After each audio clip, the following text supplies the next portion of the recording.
everyone. I'm Bear Wiseman, yet again with Tuonela Magazine, here to help you get to know Classless Act. And today I have Chuck McKissock, the drummer from Classless Act, with me. Hello, hello. How is everybody doing? So I've been reading everyone's bios just so I can get to know you guys a bit better. And the first new thing I learned about you is that you're a twin. I am a twin. I am. I Yes. absolutely grew up with big brothers who were twins, so I have to ask, like, at least seeing it from the younger sister perspective, was it nice to grow up with a friend just right there with you? It was good at times, but we definitely butted heads a lot growing up. But of course, my dad always said, the day will come where you'll just grow out of it and hit 18 and pretty much haven't fought much since. We have our moments, as all brothers do, but growing up, it was uh, very competitive, but not in that sense.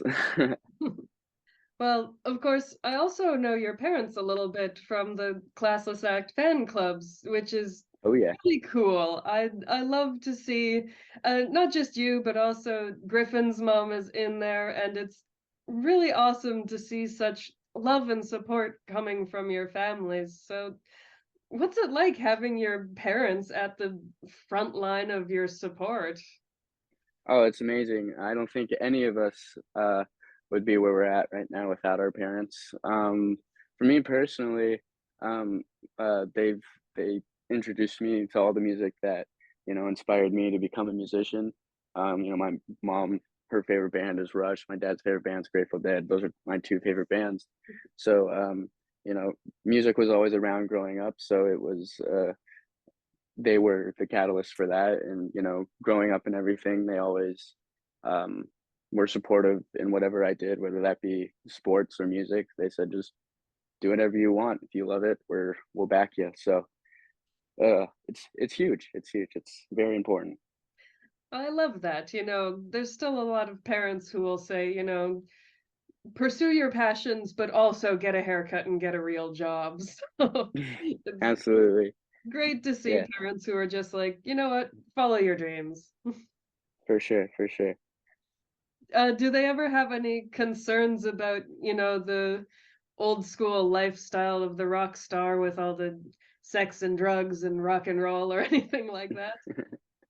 um, I'm sure some of our parents do. I don't think that is the biggest worry on my parents' mind. Their biggest worry is probably us making it to venue, state to state safely in one piece. I've kind of proved to them throughout the years that that's not my that's not my forte. So I think they've got their trust in me in that. I know, as you just said, your parents are big fans of the Grateful Dead. And that band is so interesting. And there was one song that was mentioned in your bio that was Mississippi something, something, something. Yeah, Boogaloo. yeah, Mississippi half step uptown Toodaloo. Yeah, that one, man, I could say so much about that song. But believe it or not, it took me like 16 years to get to Grateful Dead. My dad was always playing them when I was little and everything, but I just didn't get it. And then as I got older, my dad took me to my second Dead show. Um, my first one was on when I was like 4 or whatever. Um, but saw Dead and Company in like 2016 or whatever, and I started playing that song and just what my dad likes to say, it grabbed me by the boo boo. It definitely did something to me. I just remember like turning to my dad and I was like, "What was that?" And he's like, "Half step, my boy." And I was all like, "Oh man." And I was hooked ever since. I got on that bus then and I haven't been off since, and I don't think I ever will. But yeah, that I mean, it's got like the coolest like ragtime sort of feel mixed with like I don't even know. You could put so much in different stuff into that, but it's one of my favorite Grateful Dead songs of all time. And that's what got me hooked. That song. I love it. I had to listen to it too. And again, like 10 notes into the song, I was like, whoa, what is this? Yeah. This is wild.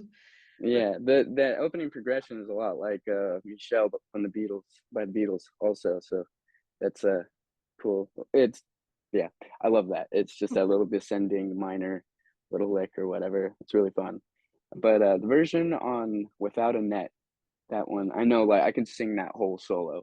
I know that thing note for note and all the little like keyboard licks and everything. I know it by heart. It's one of my favorite versions of that I song. love it.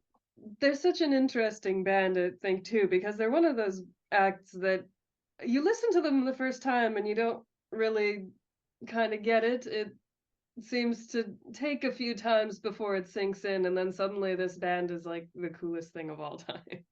Yeah, and I definitely think, like, they're definitely like, their albums like, what they do in the studio, like, definitely does not translate live. Like, it's completely different, you know, like, you show someone a studio version of Althea, they'll be like, "Okay, this is cool," but then you show them a live version, and they're like, "Okay," they're like, "That I get it now." Hopefully, you know, like you said, it takes a couple listens, but, you gotta see them live, you gotta see them live.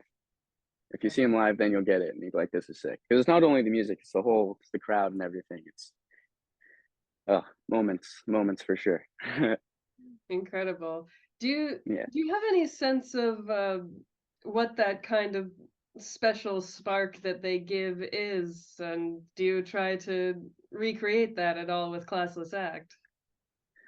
Oh, man. I don't know if I could explain it well. At least I don't think I could put words to it. It's just something you kinda gotta be there to experience, you know? It's out of this world. And I think part of it is because like, they're, uh they're hanging on strings the whole time, like, they don't have a safety net. You know, they just jump headfirst into feet first or whatever into the deep end, you know, and see what happens. And if it starts doing something, it happens, and that's the thing that happens, you know. I would love to recreate that with Classless, but we'll have to start getting into like 15-minute jams on something first. And there's some of us that aren't too into that in the band. Not everyone can handle the prog zone. Not everybody. Seems a lot of you guys are pretty big into sports. Do you ever actually get together and play anything with any of the guys from the band? Uh, Not too much, but, I always like, the whole, like, all of last year, I kept,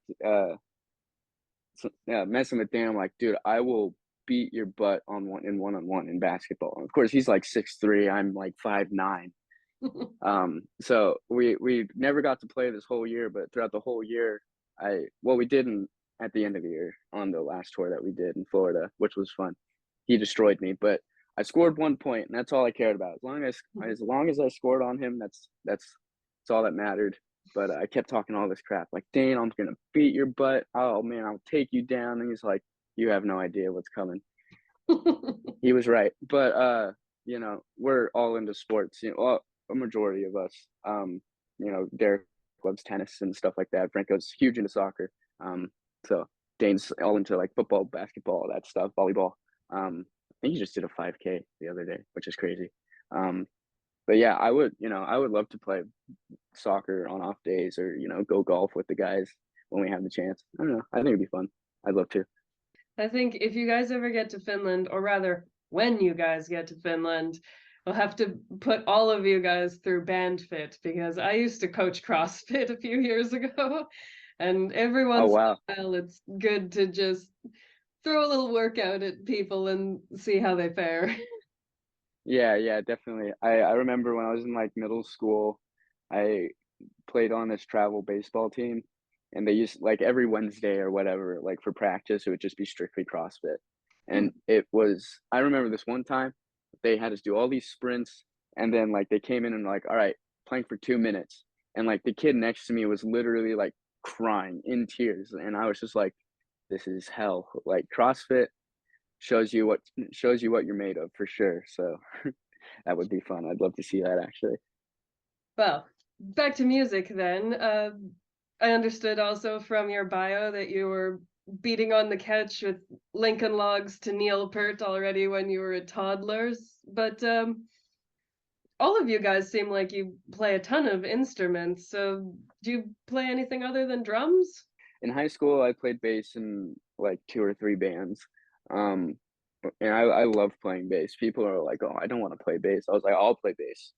I'll play bass. I love playing bass. It's the rhythm section in me, I presume. But yeah, but I also play guitar. Not as well as the other guys, but you know, I can kind of hold my own. Um, and but I would love to like learn how to play piano and other stuff, but I don't know if my fingers have the dexterity for that yet. We'll see, but all in due time. Is there any instruments that you'd really love to incorporate into a classless song that maybe none of you guys can play? Maybe like a harp or something. That'd be cool. I don't know. I saw this one girl on Instagram the other day who was testing out like guitar pedals on her harp, and like she was making some really interesting sounds. So I think that would be pretty cool. Maybe a harp or something. That'd be crazy to lug around. I don't know. Franco could probably play the harp, even Griffin too. That'd be that'd be that'd be interesting. A harp. Another thing I read was that you're hugely self-taught when it comes to drums, but that was it one of your producers who had just given you some John Bonham drum tracks and said, "Listen." And so tell me Yeah. about that. Yeah. Well, before, yeah, I've never really had a drum lesson in my life. I kind of just winged it and have seen what has happened. And when I first joined Classless and we started doing pre-production, pre-COVID, we started working with Michael Beinhorn, who did like Super Unknown by um, Soundgarden and Red Hot Chili Peppers, all that stuff. And I had no idea what Pocket was, and for someone who's like in music, you should probably have known what Pocket was by like 20 or something. But I didn't know I did not have any idea what Pocket was. And so he sat me down. He's like, all right, here's an isolated drum track, a whole lot of love. And he's like, listen to what he's doing. And I listened to it and I was just like, he's drumming. Yeah. He's like, no, no, no, listen to what he's doing. And I was all like, okay, I didn't get it. And he's all like, you hear how his kick is like way out in front of the beat and his snare's way back. And I was like, kinda. I didn't get it. It was not registering yet, you know. But he's all like, "That's what you like. That's what you need to get after, you know. Like that's what makes people, you know, bob their heads and shake their butts, you know. Like that's the groove." And it took me a while to you know be able to like hear it, you know. But now it's you know I've still got a long ways to go and a bunch to learn still. But yeah, without learning what pocket was, I mean I essentially kind of had to learn how to play drums again after playing for a good 10, 15 years, you know. Uh, and that, by the way, that sounds like a ridiculous number to say because I'm only like 23. So yeah, but I did not get my first drum kit until like last year. So I was playing on friends' drum kits and couches and stuff. So I don't know. I probably really have been drumming for less than 10 years, but you know, I make do with what I got. I gotta somehow. But yes, Michael Beinhorn taught me what pocket and groove was, um, and very thankful for that because I don't know what I would be playing now if I didn't. Incredible. That sounds, I don't know what that is, I'm fully going to admit, but it sounds kind of like a similar idea to a thing that I learned playing violin once, 100,000 years ago, back when I used to play in a group with like 8 other violinists or something like that. That's And cool. there was one guy he had such a bounce to him that he was all self-taught and very organically just natural with the violin. And all of the guys who had the classical training and everything, they didn't have that thing that he had. And someone explained it to me once as that he knew how to play with the offbeat. And if you're like stomping your foot, it's the moment when your foot's up that, like, if you can get that bounce in that part, then that's where all that life came from. So is that kind of the same idea, or? Essentially, yeah.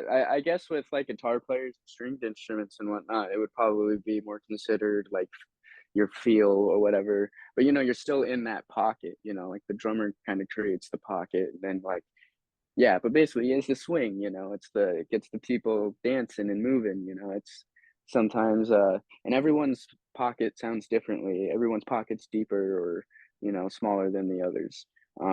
But um, yeah, it's just, your feel and where you land in certain areas and stuff like that. And some might like it, some might not. It's, and like you said, if it, he was something was so organic about him, everyone's, got that different flavor to him. Incredible. Jimi Hendrix playing in Pink Floyd wouldn't be the same, like Gilmore, They're both Strat guys, but they play completely differently. That's Incredible. probably a very bad analogy, but hopefully someone out there gets it. I'm sure they will. Absolutely. So, do you remember how old you were when you played your first live show, and do you remember much from it? Yeah, I was probably like 15 or 16 around there. Um, my first like live performance, I was like playing guitar with this guy who I ended up forming a band with later on. But it was like me, two other guitar players, and him playing piano. And it was literally us just playing the same thing over and over again for like 2.5 minutes. It was just one song. It was at like this little coffee shop down by me every Tuesday. They do these poetry performance nights. Someone comes up, reads a poem, does a song. Well, we did that, and ugh, it was rough. But I ended up forming a band with him like later that year or something, and um, uh, with a full band. I was on drums, and yeah, that was at like this restaurant bar thing down in Hermosa Beach, which is down by me. I was like maybe a sophomore in high school, something about that. It was fun. I was very nervous. Still get very nervous before I play. Um, and you know what? I just remembered this. I was hanging out with a couple buddies the other couple weeks ago that were in that band, and we found a video of our first that show that I was just talking about, and we were watching it back, and I was just like, oh my gosh, like I was so bad, like I had no dynamics. We're in this like tiny bar, and I'm just like, smashing away, and like it was mixed terribly. It was awful, but it's fun to look back and be like, gosh, like look how far I've come, but I sucked. You know what I mean? I was awful. But yeah, yeah. Yeah. As a wise dog once said, sucking at something is the first step towards being sort of good at something. There you go. It's a good quote. It's a good quote. Adventure Time. Great Oh, show. there you go. Jake. Yes. That's one show I have not watched actually. Uh, But I it, have been recommended a bunch recently. it's a weird one, but a good one. Yeah. I've been told that I would be a more regular show person. Mm, If you've ever seen that one. interesting. Interesting. Yeah. Also a good show. So, Yeah. so who was the first person you met in Classless Act? Because as I understand, Classless Act was kind of an entirely different band, and then Dane joined, and then I think Franco joined, and so was it you next, or was it Derek? Or sorry, was Derek second? Oh my goodness, this is so confusing. This No, that's cool. is So I think so with the old lineup it was the other guys, and then I think Dane came in, and then Franco, and then Derek, then me, and now Griffin. But I think the first person I met was Franco. Um, he says he came up to me after my band played a show with them and was like, "Dude, you're awesome. Loved your drumming. Blah blah blah." I don't remember any of it. I was not under the influence of anything, but I just don't remember. So I guess it was Franco that was the first person I met. Yeah. Was that how you joined Classless Act then? Did Franco recruit you, or? He did recruit me. Yeah, he DM'd me on Instagram, and I didn't answer for a couple of days. Thank God I did. Um, but yeah, he DM'd me on Instagram, and I looked at it. He was like, "Hey man, love your drumming. It seems like we have a lot of the same influences, like Dave Grohl and Queens of the Stone Age. Um, we're looking for a drummer. Would love to see if you could come try out or whatever." And I was like, "Yeah, dude, super down." He's like, "Cool, I'll send you some songs and come out like a month or whatever and try out." And I was like, cool. So I learned all the songs that they had at the time. And then my band that we played with, um, had a show at the Rainbow Room, I think it was, in on Hollywood Boulevard or the Sunset Strip or whatever it is. Um, and a couple of the guys came out and were pretty much like, "Hey, you're really good. It looks like you can kind of sing too." And I was all like, "Eh." And they were like, "Yeah, well, if you want to come out, like next week or whatever, we have a rehearsal space in Tarzana. Um, come out and do your thing." And went out there, and the rest was kind of history. I remember like Derek by the end of it was like, "What do you think? You want to be in the band?" I was all like, "Sure." And yeah, the rest is history. So thank Incredible. you, Franco. I love you. Incredible. Yeah. Well, as I understand as well, like a lot of the main songwriting was largely done by Derek and Franco, and everyone else has, of course, contributed a bit. So, which songs did you contribute the most to, and did you do any lyrics or anything, or was it just drum parts? Well, I think probably the biggest contribution to the album I had, because like they like Franco and Derek, and they did songwriting with some like Justin Hawkins and Keith Nelson and everything. So they when they wrote those songs, they kind of had like backbones for in terms of drum parts.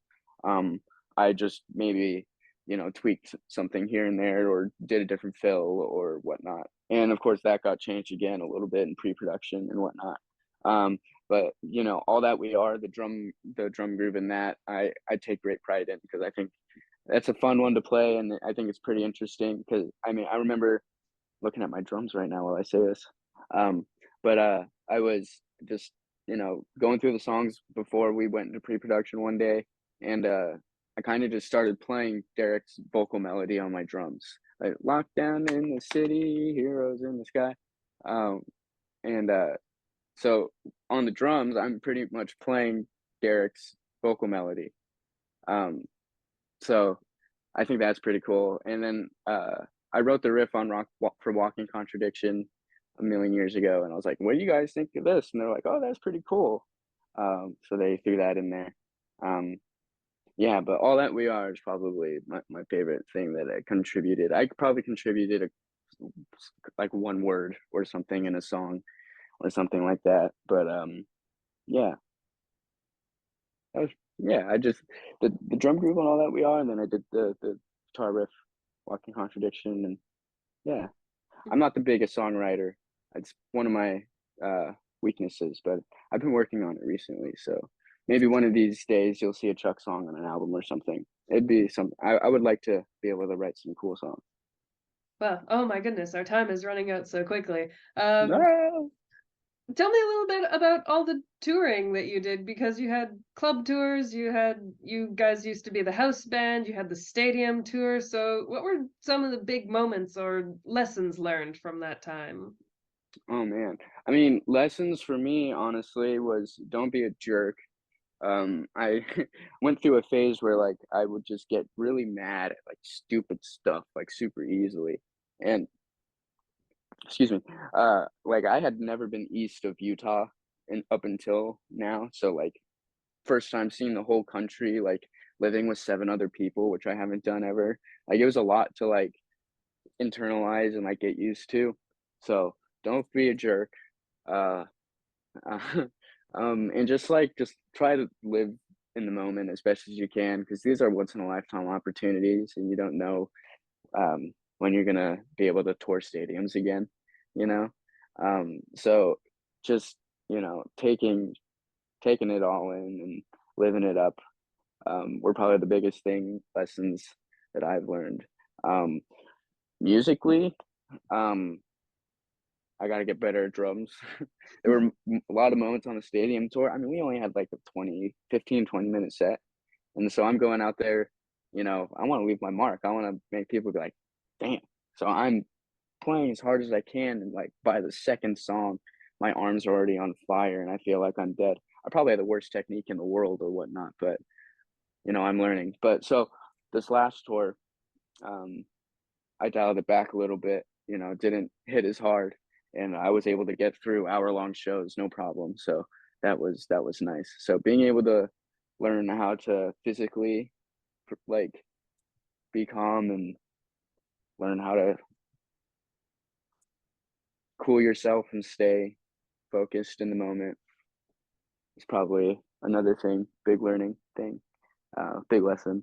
And yeah, but it was amazing. Touring is so fun. I can't wait to get back out on the road and